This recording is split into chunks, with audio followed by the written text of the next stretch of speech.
Today, we're going to talk about the Power Station. We're going to rediscover their debut album, which I think maybe my review is going to be shocking to a lot of you, especially the ones that have been following the Duran Duran videos. And if you haven't been following the Duran Duran videos and are a Duran Duran fan, I would definitely advise you to go through some of the videos and check them all out. I've basically covered all of the albums, all the studio albums, plus Arena, and did what I call a rediscover, which we just went back through and talked about each song and talked about what was good, what was bad, got a lot of feedback.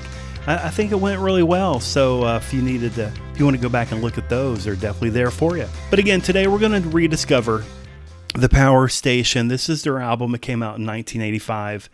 And it consisted of John Taylor and Andy Taylor from Duran Duran, and also it had Tony Thompson from Chic. And what they were going to do, they were going to create this album, or they were going to create these songs, and then have different artists, the lead singers, come in and sing a different song. So it was going to be like a compilation album.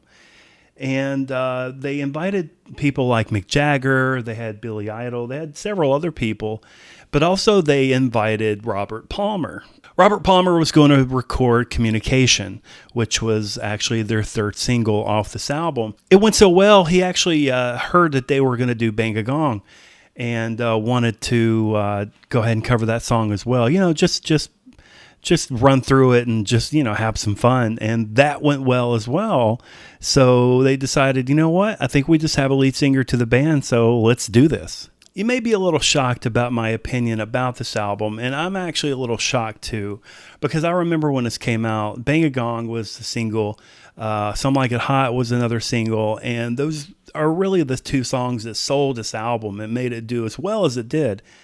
But besides that, the question is, was it any good? Stay tuned. Find out. Okay, let's start with the first song, which is called Some Like It Hot, which was actually the first single on the album. Some Like It Hot, when it starts out, you start hearing the heavy drums, the familiar bass, the guitar. So it's pretty exciting to hear the song. And then the vocals comes in and you hear Robert Palmer and you're like, this is actually really, really good. I don't really think I need to talk too much about the song because everybody really knows it. But I think it was a really good way to start the album. Then you have song number 2, which is Murderous, which I think the beats got even heavier. And it's got, a really simple guitar riff, which is a pretty good song. So song number 3 is called Lonely Tonight. So they slowed it down. It's almost like, balladish.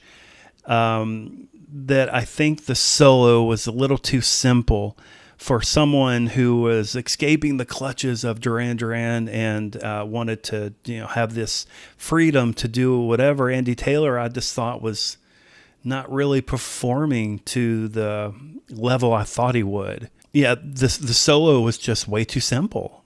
Communication is the 4th track, and it was the one, like I said, that Robert Palmer came in initially to do in the first place when he was invited to come sing.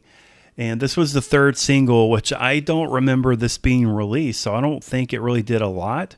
So Communication as a single was actually kind of surprising when I found out that it was a single. Besides being a catchy chorus, it's a really good chorus, I think the song is fairly one-dimensional, and I think the solo once again falls short. And at this point of the album, we're song number 4, besides Some Like It Hot, which I think is kind of a thin song. I know you're not going to like hearing that. I'm just underwhelmed by Andy Taylor's performance, and I think that John Taylor's performance is a little muted. Like I can hear him, but not as much as I would think you would. So I just find this album so far to be kind of strange. It's not really offering what I thought it would offer. Then we get to song number 5, which is Get It On, Bang a Gong. This is the T-Rex song, and this is my favorite song on the album.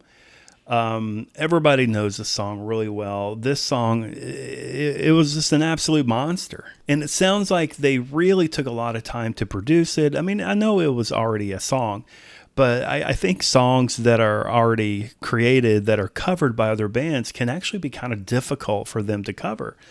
But I think they did a really good song, really good job on this song. I think it kind of sounds like it's a remix version that we get on the album, which I'm okay with because I think it worked. John Taylor's bass in the song Bang a Gong, it's killer. It's just fantastic. I love Andy's guitar. This is the song where everything just came together.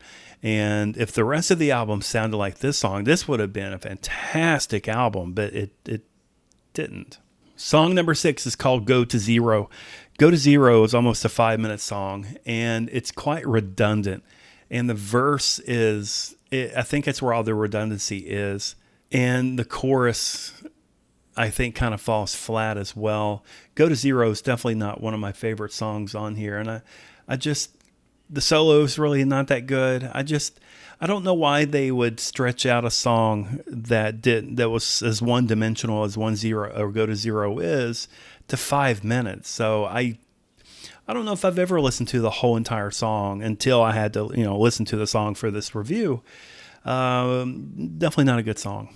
So track number 7 is Harvest for the World, which is an Isley Brothers song, which they did a pretty good justice. I think it sounded, really just like it, the original. But Andy Taylor co-sings on this song, or believe you me, I liked Andy Taylor's solo stuff. I liked his vocals. I thought they were manageable enough. I thought they were good, serviceable enough to enjoy. But his vocals on this song, singing co-vocals, was, I think, a huge mistake. I don't think it worked. So Harvest for the World was a really good song. I just think it kind of fell flat as well. And then song number 8, this album only has 8 songs. It's kind of an abrupt start and a very underwhelming beginning verse. But by the end of the verses and before it gets into the chorus, it starts to get better. You start to see a sign of life, and then the harmonies kick in, and the chorus is actually really good. So I think Still in the Heart ends up being a pretty good song. And I think it breaks out of that one-dimensional sound that we've been hearing throughout the whole album, besides Bang a Gong, pretty much. So if you're listening to the album in its entirety, it starts out with Some Like It Hot, which is a good song. And then, then Communication, which is pretty good. And then Get It On, Bang a Gong, and that's a fantastic song right in the middle of the album, which I think is a good choice. And then some stuff, Go to Zero, Harvest of the World, and then Still in Your Heart. To end it, I think the sequencing for the album was actually pretty good.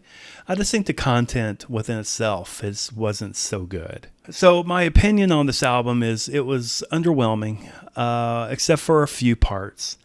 It was very one-dimensional, and John's bass wasn't as prevalent as I would wish it to be. I would like to be. There's definitely spots, especially on Bang a Gong, that it's killer bass. He sounds so good, and you can hear him throughout the album, but I just don't think it's as active and as in the front as I would imagine it would be. Especially, I think this is pretty much John's idea to have this band. And again, Andy Taylor been out of the clutches of Duran Duran's control of, playing the guitar the way Duran Duran needed it.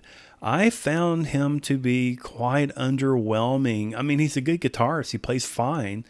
I just didn't see any creativity. There's some quick action going on, some whammy bar here and there, but I just didn't really find a lot of creativity in his guitar.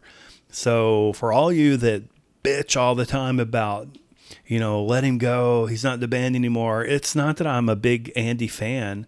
I just like Andy's involvement in Duran Duran more than I do Warren's. But it's not that I'm a big Andy fan, because apparently I'm not. So y'all need to stop. So that's it. That's my idea of the Power Station's debut album. Let me know what you thought about it. Did you like it? Did you not like it? Do you agree with my assessment, or do you absolutely do not agree? I'd love to hear from you. So comment down below. So we're at the end of the video, and before you go, don't go yet.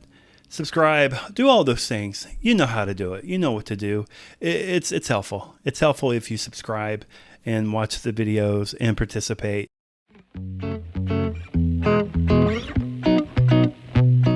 All right, let's talk about what's on my mind. Actually, what's on my mind is the show. Who watches American Horror Story? I have watched every single season, and I'm all the way caught up on this season, double feature, which I am thoroughly confused. So anybody watching that show and just want to talk about it, because they did the first half, which had the pale people, and then it just abruptly went to the second feature where they're doing the alien thing. And I'm wondering, do you guys think, if you're watching it, do you think these two tie together, or do you think they just didn't have enough content for one show, so they just decided to create two? Will they tie together? I think there's only one episode left, and I won't get into it. I won't spoil anything. I'm just wondering if they're going to join, if there's going to be any kind of connection between the two. But I have no idea. So comment down below. Tell me if you watch American Horror Story, and also which season was your favorite season so far. All right, I appreciate everybody hanging out with me today. Don't forget to subscribe. Check out my sponsor, Holly Carter, down in the description down below. Check out Bittersweet Machines information down below. This is Matt. He has a band called Bittersweet Machines, and it's really good. That's what I've been listening to mostly this week, is one of his albums. It's actually on Apple Music, which I didn't know that. But you can actually go buy his albums if you want to, and the link is down below.